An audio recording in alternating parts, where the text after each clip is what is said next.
आज बात होगी दिल्ली चुनाव से लेकर संसद में हंगामे की। दिल्ली चुनाव में 21 घंटे से कम का वक्त बाकी है जब मैदान में असली मुकाबला होगा। इस पर सभी की निगाहें हैं। दिल्ली चुनाव से जुड़ी हुई हर बड़ी अपडेट आपको दिखाऊंगी। चुनाव के एक दिन पहले अरविंद केजरीवाल को ईवीएम पर क्यों होने लगा शक। साथ ही बात होगी महाकुंभ की। आज मुख्यमंत्री योगी आदित्यनाथ प्रयागराज के दौरे पर रहेंगे। साथ ही भूटान नरेश पूजा अर्चना कर संगम में डुबकी लगाएंगे। महाकुंभ में अब तक करीब 36 करोड़ श्रद्धालुओं ने महास्नान कर लिया है। आज बताऊंगे आपको संसद में किन मुद्दों पर होगी चर्चा। लोकसभा में पीएम मोदी राहुल गांधी के आरोपों का क्या जवाब दे सकते हैं। लोकसभा में अपने ही बयान पर कैसे फंस गए हैं राहुल गांधी, पूरी डिटेल होगी। साथ ही आपको मध्य प्रदेश की खबर भी दिखाऊंगी जहां भीख लेने और देने पर हो सकती है जेल। ट्रंप के इमिग्रेशन पॉलिसी के खिलाफ सड़क पर क्यों उतरी अमेरिका की जनता, आपको दिखाऊंगे। इन तमाम खबरों पर होगी हमारी नजर। लेकिन सबसे पहले बात महाकुंभ प्रयागराज की। प्रधानमंत्री नरेंद्र मोदी और मुख्यमंत्री योगी आदित्यनाथ राजधर्म का पालन करने जा रहे हैं। कल नरेंद्र मोदी भी महाकुंभ में जाकर संगम स्नान करने वाले हैं। नरेंद्र मोदी के दौरे से पहले सीएम योगी आदित्यनाथ पूरे एक्शन में हैं। मोदी के दौरे से पहले सीएम योगी महाकुंभ पहुंचने वाले हैं। महाकुंभ में तैयारियों का जायजा लेने वाले हैं। कल प्रधानमंत्री नरेंद्र मोदी सुबह करीब 10:30 बजे महाकुंभ मेला क्षेत्र पहुंचेंगे। 2 घंटे तक मेला क्षेत्र में ही रहेंगे। त्रिवेणी में आस्था की डुबकी लगाएंगे और संगम घाट पर पूजा अर्चना करेंगे। नरेंद्र मोदी अरेल घाट से बोट पर सवार होकर संगम नोस तक पहुंचेंगे, जहां पर वो त्रिवेणी स्नान करेंगे। इस वक्त की बड़ी खबर आपको बता दें, ये मौका बेहद खास होने जा रहा है। आप जानते हैं कि जो बड़े स्नान के पर्व थे, यानी कि चाहे वो मकर संक्रांति हो, मौनी अमावस्या हो या फिर कल ही बीती हुई बसंत पंचमी हो, ये अमृत स्नान के दिन थे। इन दिनों को जान करके जनता की सुविधा को मद्देनजर रखते हुए, क्योंकि जब भी कोई बड़ा व्यक्ति आता है, वीवीआईपी प्रोटोकॉल लग जाते हैं, ऐसे में जनता को परेशानी का सामना करना पड़ सकता है। इसलिए इन विशेष अवसरों को प्रधानमंत्री नरेंद्र मोदी ने राजधर्म का पालन करते हुए छोड़ा और अब उन्होंने ये तय किया कि 5 तारीख को वो संगम में डुबकी लगाएंगे। उससे पहले महाकुंभ पहुंचकर संगम में डुबकी लगाने वाले हैं भूटान नरेश भी, जिनकी तस्वीरें इस वक्त आप देख रहे हैं मुख्यमंत्री योगी आदित्यनाथ के साथ। कल दिल्ली विधानसभा का चुनाव है और जिस समय दिल्ली में वोट डाले जा रहे होंगे, प्रधानमंत्री नरेंद्र मोदी ठीक उसी वक्त संगम में आस्था की डुबकी लगा रहे होंगे। नरेंद्र मोदी इससे पहले भी महाकुंभ मेला क्षेत्र का दौरा कर चुके हैं। महाकुंभ शुरू होने से पहले 13 दिसंबर 2024 को प्रधानमंत्री प्रयागराज आए थे। संगम तट पर आरती की थी, हनुमान मंदिर का दर्शन किया था, सरस्वती कूप, अक्षय वट भी गए थे। इसके अलावा उन्होंने करीब 7,000 करोड़ के प्रोजेक्ट्स का शिलान्यास और लोकार्पण किया था। और अब 4 फरवरी को नरेंद्र मोदी एक बार फिर मेला क्षेत्र आ रहे हैं। इस बार पीएम मोदी संगम में डुबकी भी लगाएंगे।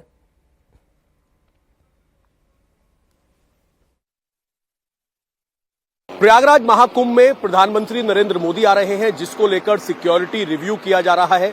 जगह जगह सिक्योरिटी लगाई जा रही है। और हम आपको बता दें कि आज भूटान के किंग, यानी कि 4 तारीख को भूटान के किंग पहुंच रहे हैं। उनके साथ महाकुंभ के अंदर योगी खुद मौजूद रहेंगे, सीएम योगी। और उनके भूटान के किंग के जाने के बाद एक रिव्यू मीटिंग होगी, जिसमें प्रधानमंत्री नरेंद्र मोदी का जो रूट प्लान होगा उसको लेकर एक बैठक की जाएगी। इस वक्त हम अरहल घाट के पास मौजूद हैं और मेरे पीछे यहां पर जो स्कूल है, यहां पर एक हेलीपैड बनाया गया है।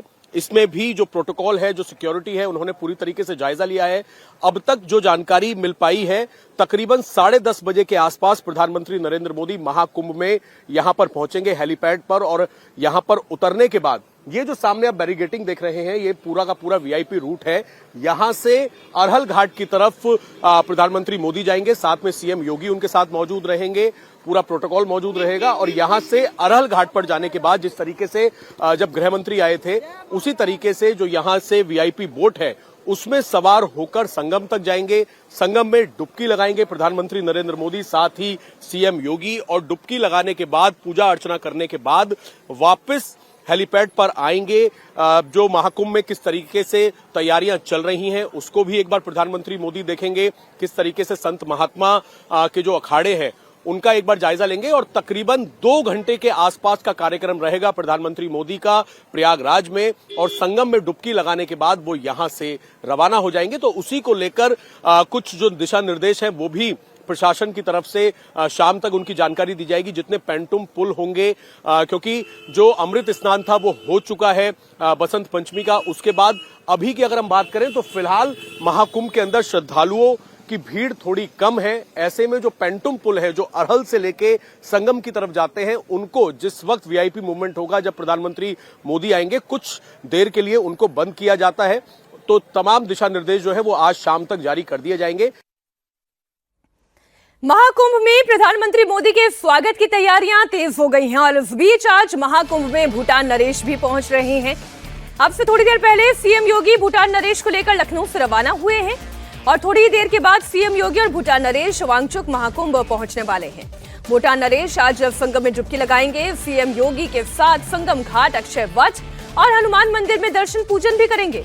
योगी आज महाकुंभ मेला क्षेत्र का जायजा लेंगे। सीएम योगी के इस दौरे को देखते हुए, भूटान नरेश के इस दौरे को देखते हुए प्रशासन अलर्ट है। योगी आदित्यनाथ आज डिजिटल महाकुंभ एक्सपीरियंस सेंटर का भ्रमण भी करेंगे। इसके अलावा वो रेल घाट के त्रिवेणी संकुल भी जाएंगे, वहां की तैयारियों का भी वो जायजा लेंगे। महाकुंभ में श्रद्धालु लगातार आस्था की डुबकी लगाने के लिए पहुंच रहे हैं। अगर अमृत स्नान की बात करें तो तीनों अमृत स्नान, दिव्य भव्य महाकुंभ के ये अमृत स्नान आपने लगातार इंडिया टीवी पर इसकी ग्रैंड कवरेज देखी है। पहला अमृत स्नान हुआ मकर संक्रांति के दिन, जब 3.5 करोड़ से ज्यादा लोगों ने आस्था की डुबकी लगाई। जो दूसरा और सबसे बड़ा अमृत स्नान था वो मौनी अमावस्या का मौका था। दूसरे अमृत स्नान में 8 करोड़ श्रद्धालुओं ने आस्था की डुबकी लगाई। और तीसरा अमृत स्नान वसंत पंचमी का, जो कि कल ही बीता, इस दिन भी बड़ी संख्या में 2 करोड़ 57 लाख लोगों ने आस्था की डुबकी लगाई। हमारे तीनों सहयोगी ज्योत्सना पाटनी, अभय पराशर, पवन इस वक्त महाकुंभ से ही जुड़े हुए हैं। ज्योत्सना, आस्था की डुबकी आप लगा पाई या नहीं लगा पाई? मीनाक्षी, कल वो सौभाग्य वसंत पंचमी के मौके पर मुझे भी प्राप्त हुआ कि साधु संतों ने जब अमृत स्नान पूरा कर लिया, श्रद्धालुओं ने जब अमृत स्नान का सिलसिला।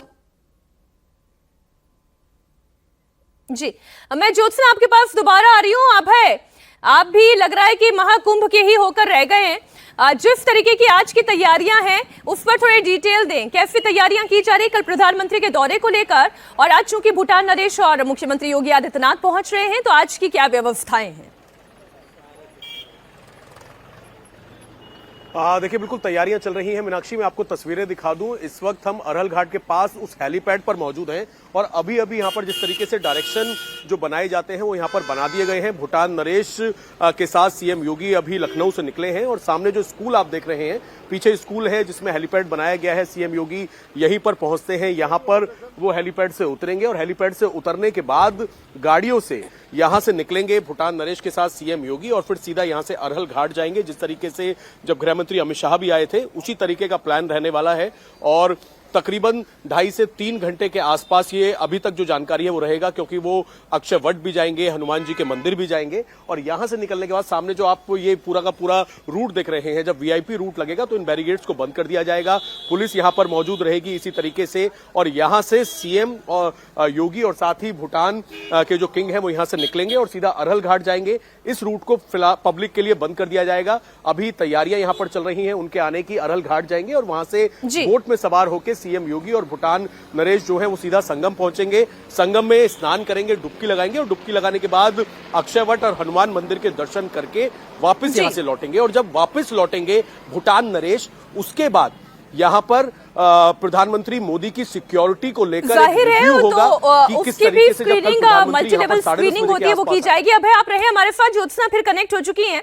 ज्योत्सना, तो ऐसे में जो आम श्रद्धालु हैं, चूंकि आज भूटान नरेश भी आ रहे हैं, कल प्रधानमंत्री मोदी को भी आना है, ऐसी परिस्थिति में जो आम श्रद्धालु हैं उनके लिए क्या रूट तय किया गया है? वो कहां से स्नान के लिए जा सकते हैं और किस तरफ वो स्नान कर सकते हैं? मीनाक्षी, देखिए इस वक्त मैं उसी जगह पर मौजूद हूं जहां से मुख्यमंत्री योगी आदित्यनाथ और भूटान नरेश बोट लेंगे। पहले मैं आपको यहां की तस्वीरें दिखा देती हूं। जो सीएम की टीम है, फ्रिस्किंग टीम, वो मौके पर मौजूद है। अभी कुछ देर पहले मेरी उनसे बात हुई थी तो इन अधिकारियों का ये कहना है कि बस निकल चुके हैं लखनऊ से मुख्यमंत्री भूटान नरेश के साथ और किसी भी वक्त यहां पर पहुंचेंगे। कुछ चीजों को लेकर क्लैरिटी अभी सामने नहीं आ पाई है, लेकिन इसी घाट में पीछे की तरफ एक स्कूल है डीपीएस, जहां पर सारे वीवीआईपीज हेलीकॉप्टर से लैंड होते हैं, वहां नहीं आ रहे हैं, पीछे ही कहीं रुक जाएंगे और फिर सड़क मार्ग से अरेल घाट की तरफ आएंगे। यहां पर जो सिक्योरिटी के इंतजाम है वो चाक चौबंद कर लिए गए हैं। वहां से बोट लेंगे, वो आपको बोट हाउस नजर आ रहा होगा। सीधे पहुंचेंगे संगम और वहां भूटान नरेश के साथ आस्था की डुबकी भूटान नरेश लगाएंगे। मुख्यमंत्री योगी आदित्यनाथ मौजूद रहेंगे। इसके अलावा बड़े हनुमान जी जाने का भी कार्यक्रम है और जब भूटान नरेश वापस यहां से निकलेंगे संगम नगरी प्रयागराज से, तो मुख्यमंत्री योगी आदित्यनाथ एक बड़ी बैठक करेंगे। चूंकि कल प्रधानमंत्री नरेंद्र मोदी का प्रयागराज का दौरा है, उसको लेकर समीक्षा बैठक होगी, अधिकारियों को दिशा निर्देश दिए जाएंगे और जो फाइनल रूट प्लान है वो उसी बैठक में निर्धारित किया जाएगा। लेकिन जो एक तस्वीर मैं यहां पर देख रही हूं, जो श्रद्धालु हैं वो लगातार आ रहे हैं। जब हम भी सेक्टर 25 से अरेल घाट के लिए निकले तो बहुत ज्यादा बैरिकेड्स नहीं लगाई गई हैं और यही कारण है कि वाटर मार्ग का सहारा सीएम योगी ले रहे हैं ताकि जो लोग अलग अलग इलाकों से, झूसी से हो चाहे दूसरे क्षेत्र से हो, संगम नदी प्रयागराज आस्था की डुबकी लगाने के लिए पहुंच रहे हैं। तक आने का डिस्टेंस भी बहुत लंबा नहीं है। चुनौती तब आती है कि जब आप सेक्टर 9 से, सेक्टर 6 से, सेक्टर 5 से, इन इलाकों से होते हुए अगर आप ये सोचे अरेल आना है तो उसकी जरूरत है ही नहीं, क्योंकि उन तमाम सेक्टर से डायरेक्ट संगम नोस पहुंचा जा सकता है। बहुत शुक्रिया आप दोनों का, आप लगातार वहां से बड़ी सुंदर तस्वीरें और बड़ी शानदार रिपोर्टिंग कर रहे हैं। महाकुंभ को लेकर सीएम योगी और मेला प्रशासन हाई अलर्ट पर है। अफवाह फैलाने वालों पर भी ताबड़तोड़ एक्शन हो रहा है। कुंभ मेला पुलिस ने महाकुंभ को लेकर अफवाह फैलाने वाले सोशल मीडिया यूजर्स के खिलाफ एफआईआर दर्ज की है। जिन सोशल मीडिया यूजर्स के खिलाफ एफआईआर दर्ज हुई है वो नेपाल के वीडियो को गलत तरीके से महाकुंभ का बताकर अफवाह फैला रहे थे। कुंभ मेला पुलिस ने वार्निंग दी है कि बिना फैक्ट फाइंड किए, बिना फैक्ट चेक किए इस तरीके के पोस्ट को शेयर ना करें, वरना उनके ऊपर दंडात्मक कार्रवाई की जा सकती है। तो महाकुंभ से जुड़ी हुई कोई भी खबर आएगी सबसे पहले आप देखेंगे इंडिया टीवी पर। लेकिन अब बात हो जाए दिल्ली के दंगल की। दिल्ली में चुनाव प्रचार खत्म हो चुका है। 21 घंटे के बाद दिल्ली में मतदान शुरू होगा, लेकिन उससे पहले राजधानी दिल्ली में सियासी घमासान छिड़ा हुआ है। कालकाजी सीट से उम्मीदवार और दिल्ली की मुख्यमंत्री आतिशी ने बीजेपी उम्मीदवार रमेश बिधूड़ी पर, उनकी फैमिली पर आचार संहिता उल्लंघन का आरोप लगाया है। आतिशी का आरोप यह है कि बीजेपी उम्मीदवार के परिवार ने आचार संहिता को तोड़ा है और शिकायत करने पर भी पुलिस ने कोई कार्रवाई नहीं की। रमेश बिधूड़ी ने आतिशी के इन तमाम आरोपों को झूठा करार दिया। आपको जानकारी दे दें, कल शाम दिल्ली में चुनाव प्रचार खत्म हो गया। आज साइलेंस पीरियड लागू है और कल 70 सीटों पर मतदान है। आम आदमी पार्टी को चौथी बार सत्ता दिलाने के लिए केजरीवाल ने पूरी ताकत लगाई है, तो वहीं बीजेपी 32 सालों का बनवास खत्म करने में जुटी हुई है। कांग्रेस भी सत्ता में वापसी के लिए जोर तो लगा रही है, लेकिन इस साइलेंस पीरियड में वोटर्स को प्रभावित करने को लेकर भी घमासान जारी है। दिल्ली की कालकाजी सीट पर इस बार मुकाबला बड़ा दिलचस्प है। कल चुनाव प्रचार खत्म होने के बाद जब साइलेंस पीरियड लागू हुआ, उसके बाद आम आदमी पार्टी और बीजेपी आमने सामने आ गई। दिल्ली के मुख्यमंत्री और कालकाजी से आम आदमी पार्टी कैंडिडेट आतिशी ने रमेश बिधूड़ी की फैमिली पर आचार संहिता उल्लंघन का आरोप लगाया। आतिशी ने एक के बाद एक कई सारे ट्वीट किए। उनमें बताया कि रमेश बिधूड़ी के बेटे मनीष बिधूड़ी ने आचार संहिता का उल्लंघन किया, फिर उनके भतीजों पर आचार संहिता के उल्लंघन का आरोप लगा दिया। पुलिस पर एक्शन न लेने की बात भी कही। इतना ही नहीं, आतिशी ने अपने सोशल मीडिया प्लेटफॉर्म एक्स पर 2 वीडियो भी पोस्ट किए। आरोप लगाया कि जिन लोगों ने रमेश बिधूड़ी की फैमिली का वीडियो बनाया, पुलिस ने उनकी पिटाई और कर दी। इस मामले में अब आतिशी चुनाव आयोग से ये गुजारिश कर रही है कि इन पर एक्शन लिया जाए जिन्होंने आचार संहिता का उल्लंघन किया। रमेश बिधूड़ी जी की तुगलकाबाद गांव की टीम से कोई यहाँ पे जे कैंप गिरिनगर में लोगों को धमका रहा है। मैं और मेरे लोकल कार्यकर्ता हम चुनावी कार्यालय में ही बैठे थे, तो हम 8-10 लोग यहाँ पे आए तो पता चला कि मनीष बिधूड़ी जी जो रमेश बिधूड़ी जी के सुपुत्र हैं, तुगलकाबाद गांव के निवासी हैं। यहाँ पे 3-4 और बाहरी लोगों के साथ जे कैंप गिरीनगर के बाहर बैठे हुए थे। हमने उनकी GPS टाइम स्टैम्प्ड फ़ोटो भी ली है, आप कैमरा में देख सकते हैं। ये मनीष बिधूड़ी जी हैं, बेटे हैं रमेश बिधूड़ी जी के। 3 फरवरी 11:30 बजे की फ़ोटो है, साइलेंस पीरियड की फ़ोटो है, जिसमें ये कालका जी में अलाउड नहीं है। अभी पुलिस इनको लेके गई है और मैं उम्मीद करती हूँ कि प्रॉपर कार्रवाई होगी और किसी भी कालका जी के नॉन रेजिडेंट को यहाँ पे अलाउ नहीं किया जाएगा।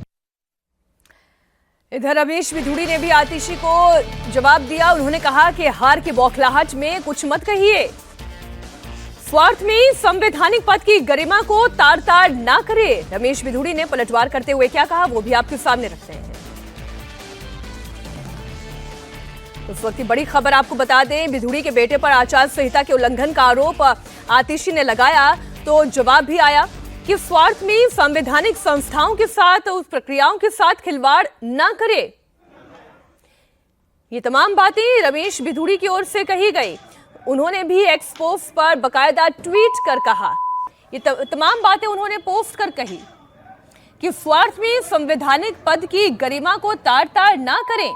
मेरे 2 बेटे हैं, बड़ा दिल्ली हाई कोर्ट में एडवोकेट है और छोटा बेटा मैकेनिकल इंजीनियर।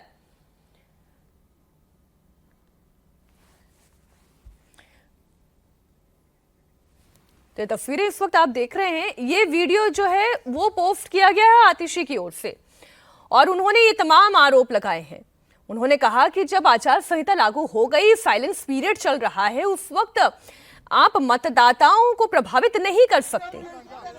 इसके जवाब में रमेश बिधूड़ी ने बकायदा लंबा पोस्ट किया। उन्होंने कहा कि कुछ दिन पहले आप लाइव आई थी और कोई फोटो दिखाकर उसमें उसे मनीष बिधूड़ी बोल रही थी और आज किसी और को मनीष बिधूड़ी बता रही हैं। चुनाव प्रचार अब खत्म हो चुका है और अब जनता को निर्णय लेने दें। इसका मतलब यह है कि रमेश बिधूड़ी डिफेंड कर रहे हैं। वो ये कह रहे हैं कि जो भी फोटो, जो वीडियो दिखाई जा रही है उनके बेटों के नहीं है। वो कह रहे हैं कि हार की बौखलाहट है जो आतिशी ने अपना संयम खो दिया है, अपने संवैधानिक पद की गरिमा तक का ख्याल नहीं रहा। आप पहले वीडियो देखें।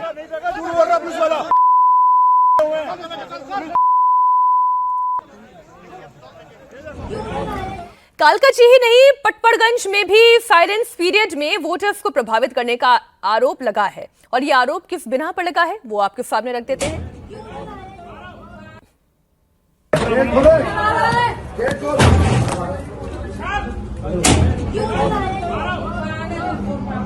जलाओ जी, जलाओ जलाओ जलाओ जलाओ। लड़की भी है, एक आंटी है, एक लड़का है। कि बीजेपी का ये झंडा देख सकते थे, लाइट आपकी जाए ऊपर, ये बीजेपी का ये झंडा लहर रहा है। ये नीचे घर है, उस व्यक्ति का नाम है दयाराम राजभर, जो रवि नेगी के लिए काम करता है। शराब और ये मांस भरा पड़ा है और ये वही व्यक्ति है जो गाय के नाम पर एक रोटी इकट्ठा करता है साल भर, और चुनाव आते आते सरस्वती पूजा के दिन ये मीट की दुकान, मीट और ये शराब बांट रहा है। ये वो व्यक्ति है जो छठ पूजा पे कहता है मीट की दुकानें बंद कर दो, कल छठ पूजा है, और आज सरस्वती पूजा पर मीट की जो है घर घर पे मीट बांट रहा है, शराब बांट रहा है। ये बीजेपी का चरित्र है जो मैं दिखाना चाहता हूँ। केजरीवाल, सिसोदिया जी एक बोतल के साथ एक फ्री बांटते हैं और ये रवि नेगी बीजेपी चिकन के साथ दारू बांटते हैं, यानी कि दारू के साथ चिकन भी फ्री। ये है मॉडल इन लोगों का विकास का। सीएम आतिशी के खिलाफ इसी बीच केस दर्ज हुआ है। बड़ी खबर आपको बता दें, आचार संहिता उल्लंघन के मामले में केस दर्ज किया गया है। सरकारी काम में बाधा डालने का आरोप उनके ऊपर लगाया गया है। मुख्यमंत्री आतिशी के खिलाफ ये केस दर्ज किया गया है। आचार संहिता उल्लंघन का मामला उनके ऊपर लगाया गया है। सरकारी काम में बाधा डालने के मामले में ये केस दर्ज किया गया है। वोटिंग से पहले अरविंद केजरीवाल का ईवीएम पर अविश्वास। जी हां, इस वक्त की बड़ी खबर आपको बता दें, आम आदमी पार्टी ने पहली मर्तबा ईवीएम को लेकर गड़बड़ी का आरोप लगाया। इससे पहले आपने जितनी बार भी आम आदमी पार्टी को सुना होगा, ईवीएम पर इतना सीधे सीधे उन्होंने कभी अटैक नहीं किया। लेकिन ये जो उनका ताजा बयान है आम आदमी पार्टी की वेबसाइट पर जिस तरह से लिखा गया है, उसके बाद ये समझ में आ रहा है कि अब संशय ईवीएम को लेकर भी आम आदमी पार्टी के मन में खड़ा हो गया है। मशीनों से 10% वोट में हो सकती है गड़बड़ी, ये कहना है अरविंद केजरीवाल का।